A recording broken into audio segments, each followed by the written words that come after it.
성경 토파보기. 이정도 목사의 이 정도는 잡고 가자.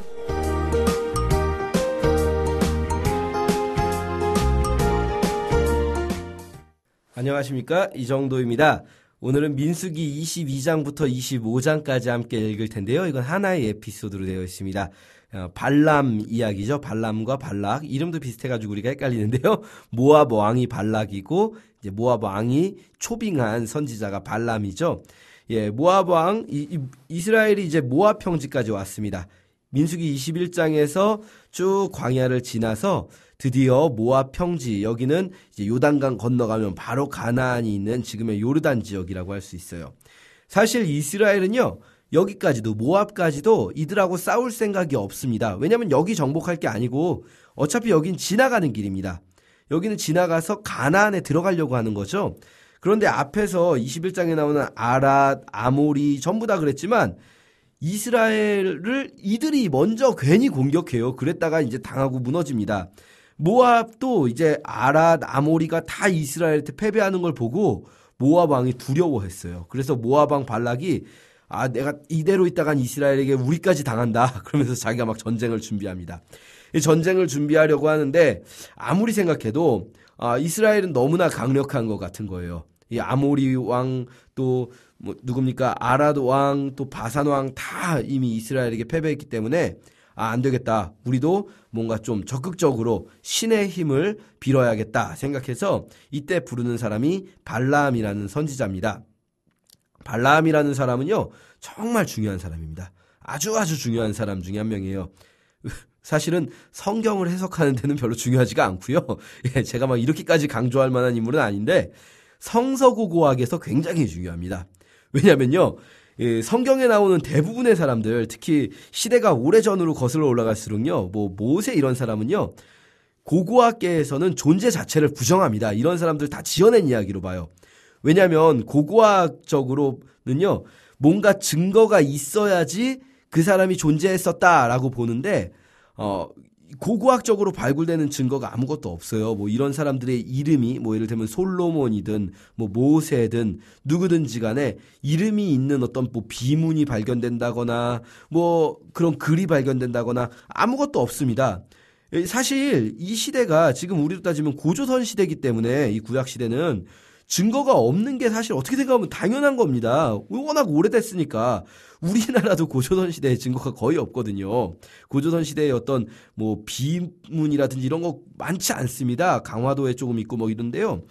근데 이제 고고학은 최소주의적인 해석 방식이라고 해서 증거가 없으면 없었던 일이다.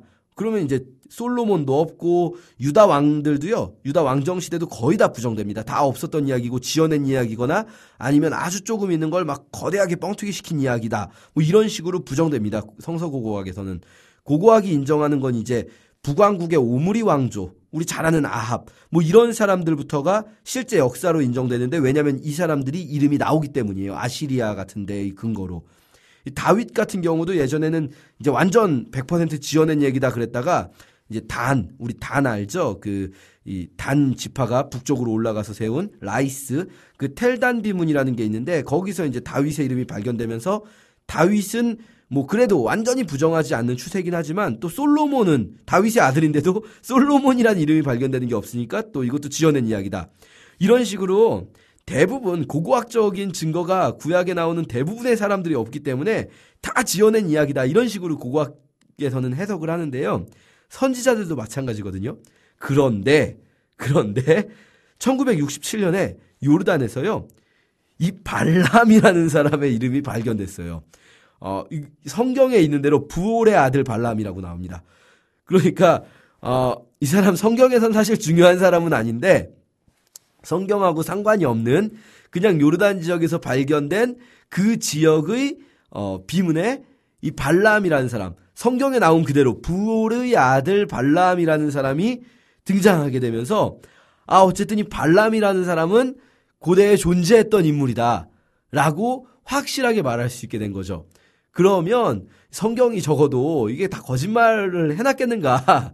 그렇지 않다라는 어떤 근거로 사용될 수 있는 아주 중요한 이름입니다.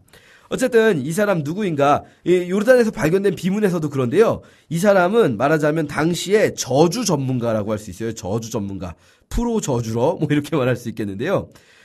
물론 이 발견된 비문에 있는 이 발람과 성경에 나오는 발람이 꼭 동일 인물이 아니라 뭐 이를테면 발람이라는 것이 이름이 아니라 성이라서 같은 가문 사람일 수도 있고요. 어쨌든 간에 이 발람이라는 사람이 전쟁 때 앞에 서서 상대방 진영을 저주하는 그런 역할을 했던 사람입니다.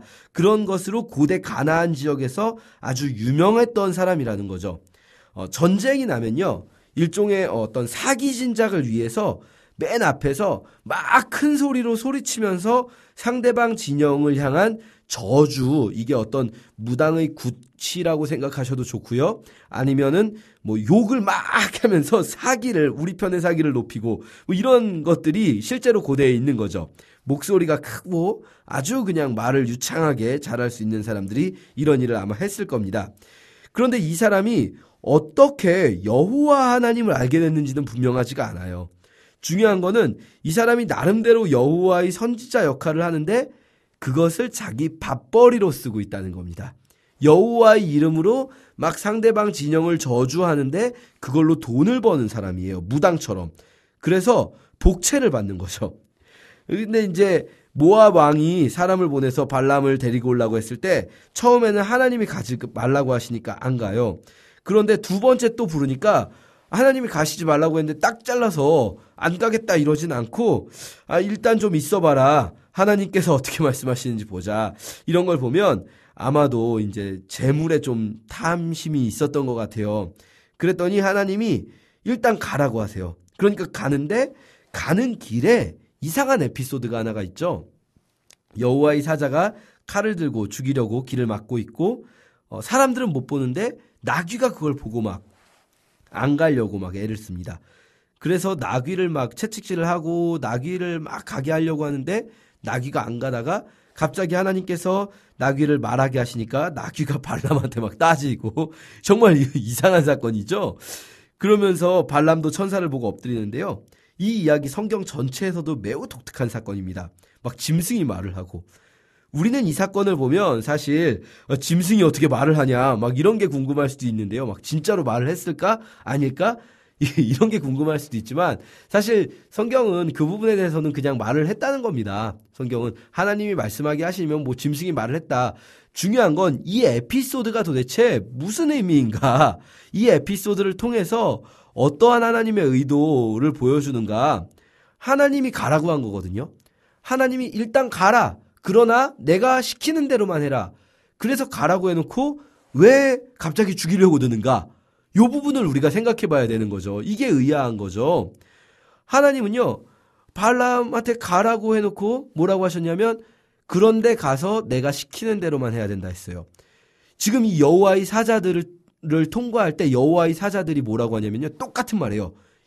제가 안 갈게요 하니까 아니 일단 가. 그런데 반드시 내가 하라는 대로만 해야 돼. 이렇게 말씀하시거든요. 무슨 말이냐면 지금 이 여호와의 사자들이 칼을 들고 서 있는 걸 통해서 하나님은 발람한테 한 번 더 강조하시는 거예요. 너 가서 네 맘대로 하지 말고 내가 시키는 대로만 해라. 요거 한 번 더 말씀하신다는 거예요. 그거를 발람한테 아주 강하게 말씀하시기 위해서 칼을 들고 천사들이 서 있는 거죠. 너 시키는 대로 안 하면 죽어. 이 말을 하고 싶으신 건데요. 바꿔 말하면 하나님은 지금 발람의 마음을 아세요. 발람은 가서 시키는 대로 하지 않을 거예요. 발람이 왜 갈까요? 발람이 가는 건 돈 벌러 가는 거예요. 돈 벌러. 하나님은 그걸 아시는 거예요. 발람의 마음을. 그러니까 천사들을 통해서 보여주시면서도 시키는 대로만 해라 진짜. 요거 말씀하시는 거죠. 그래서 발람이 이제는 확실하게 알게 됐어요. 민수기 22장 38절에 이렇게 말합니다. 발람이 발락에게 이르되 내가 오기는 하였으나 무엇을 말할 능력이 있으리이까? 하나님이 내 입에 주시는 말씀 그것을 말할 뿐입니다. 라고 말하는 거죠. 이 만약에 요 사건, 이 여호와의 천사가 칼을 들고 있고 나귀가 말을 하고 요 사건이 없었으면 발람이 이렇게까지 저자세가 되지 않았을 거예요. 어쨌든 하나님이 보내주셨으니까 와서 또 돈 벌려고 모압 왕이 요청하는 대로 막 말을 했을 수 있죠. 그런데 이제 발람이 완전히 그냥 납작 엎드린 자세가 되었습니다. 그래서 이제 민수기 23장 넘어가면 발락이 원하는 것은 이스라엘을 저주하는 거죠. 그거를 또 온 그 군대 앞에서 보여주는 겁니다. 왜냐하면 군인들이 전부 사기가 떨어져 있거든요. 이스라엘 진영을 신이 돕고 있다. 그런데 이 발람을 통해서 또 특별히 발람이 이스라엘이 의지하는 그 여호와 하나님의 이름으로 저들을 저주하면 모압 군대가 힘을 얻게 되겠죠. 사기가 올라가겠죠. 그런데 그 모든 그 사람들이 보는 앞에서, 많은 그 지휘관들이 막 보는 앞에서 오히려 이스라엘을 축복합니다. 발람이. 왜냐면 하나님이 그렇게 시키시니까. 그러니까 모압 왕 입장에서는, 발락 입장에서는 너무 화가 나는 거예요. 기껏 돈 주고 불러왔는데 이게 뭐 하는 짓이냐. 그래가지고 장소를 3번이나 바꿔서 계속 똑같이 하는데 계속 똑같이 이스라엘을 축복하게 되는 거죠. 이 3번이나 반복했다. 이것은 이 3이라는 숫자는 완전히 도저히 수가 없다. 하나님이 어떻게 해도 이스라엘을 축복하는 말만 나오게 하신다. 그러니까 24장에 가서도 이 프로 저주러 발람이 오히려 축복하게 되는, 그러면서 모압과 아말렉과 에돔의 멸망을 예언하게 됩니다. 그러니까 이제 모압은 완전히 사기가 떨어진 거죠. 반대로 이스라엘은 완전히 오히려 사기가 올라가게 되고요. 누가 봐도 이제 이스라엘이 이기는 상황이 된 거죠. 그래서 25장에서 이제 발람과 발락이 헤어졌습니다. 그리고 모압 왕 발락은 완전히 이제 실패한 것처럼 보이죠. 그런데요, 모압 왕 발락이 실패했는가? 그렇지 않습니다. 25장에 전쟁은 실패한 것처럼 됐지만 시딤에서, 이 모압의 시딤에 있을 때 어떤 사건이 벌어지게 되는 거죠. 이 시딤 사건은요, 앞으로도 이제 자주 언급이 되거든요. 우리가 시딤 하면 바로 이 사건이 기억나셔야 돼요. 요게 앞으로도 자주 나오는데, 시딤에서 무슨 일이 있었냐면 이스라엘 백성이 이제 모압 평지 시딤이라는 곳에 머물게 되는데 아주 자신감이 붙었죠. 승승장구하는 상황이죠. 그러니까 이 사람들이 너무 자신감이 붙었는지 모압 여인들과 음행을 합니다. 모압 여인들이 우상 숭배하는 데 참여하게 돼요. 이 우상 숭배와 음행은 붙어 있습니다. 이 모압에서는요, 우상 숭배와 음행은 붙어 있어요. 우상 숭배를 하는 방식 자체가 음란한 방식인 거예요. 그런데 이스라엘 백성들이 거기에 참여하게 되는 거죠. 막 미디안도. 그래서 이제 아론의 손자 엘르아살의 아들 비느하스. 엘르아살이 지금 현재의 대제사장이고요. 아론은 죽었고요. 그 대제사장의 아들 비느하스가 백성의 지도자 중에 한 사람이 미디안 여인과 음행하는 걸 보고 창으로 찔러 죽이게 됩니다. 이 지도자가 음행을 했다는 거예요. 지도자들마저도, 백성들의 지도자들마저도 이 이방인 여인들과 음행했다는 것. 그래서 이 지도자의 그 수치스러운 이름이 기록됩니다. 시므리라는 사람, 여인은 고스비라는 여인이요. 이 지도자 한 명을 죽임으로 해서 속죄가 되어서 전염병이 났습니다. 이때 이제 이 지도자를 죽인 이 비느하스라는 이름, 이 이름도 기억해 두세요. 이때 엘르아살의 아들입니다. 자, 어쨌든 이 부분에서 우리가 잘 보면요, 지금 상황을 보면 전쟁들이 정말 어려워 보이는 일들이잖아요. 이스라엘 백성들이 두려워하는 전쟁. 이스라엘 백성들이 그 전에 이 아말렉 족속, 아모리 족속 이들을 보면서 그 13장에서 뭐라고 말했습니까? 그들이 보기에 우리는 메뚜기 같을 것이다 라고 말했던 그런 사람들이에요. 그 아모리 족속들 신장도 크고 그들과 전쟁을 두려워했었는데 지금 그 어려운 전쟁들을 다 이겨냈잖아요. 그런데 막상 실패는 언제 오는가? 언제 실패가 찾아오는가? 이제 됐다 싶을 때 하나님이 다 물리치셔서 이스라엘을 지켜주셨는데요. 진짜 무서운 건 뭐냐면 그 거대한 강대한 적들이 아니라 우리 안에 있는 작은 유혹들, 이게요 칼과 창보다 더 무서운 겁니다. 우리가 흔히 말하는데요, 로마라는 강력한 제국을 무너뜨린 거는요 군사력이 아니라 로마 내부로부터 시작된 나태함과 타락이다. 우리 신앙도요, 이 큰 적들, 우리가 보기에 정말 어려운 상황들, 막 고난과 역경이 닥쳐오면 신앙이 오히려 더 좋아지는 걸 우리가 느끼게 돼요. 도저히 내 힘으로 어찌할 수 없는 그런 위기가 찾아오면 우리가 더 하나님께 매달리게 해줄지도 모릅니다. 막 단단하게 해줄 수도 있어요, 우리를. 그런데요, 그 큰 시련이 지나갔을 때, 그 다음에 편해진 다음에 그때 찾아오는 나태함과 유혹들, 이게 우리를 무너뜨릴 수 있습니다. 이스라엘 백성들이요, 이 왜 모압 여인들과, 사실 이스라엘에도 여인들이 있잖아요. 근데 왜 모압 여인들이 더 예뻤나, 이스라엘 여인들보다. 그런 게 아니라 사실 유대인들은요, 이 유대 문화 자체가 그렇고 성경도 그렇고 성에 대해서 개방적이지가 않습니다.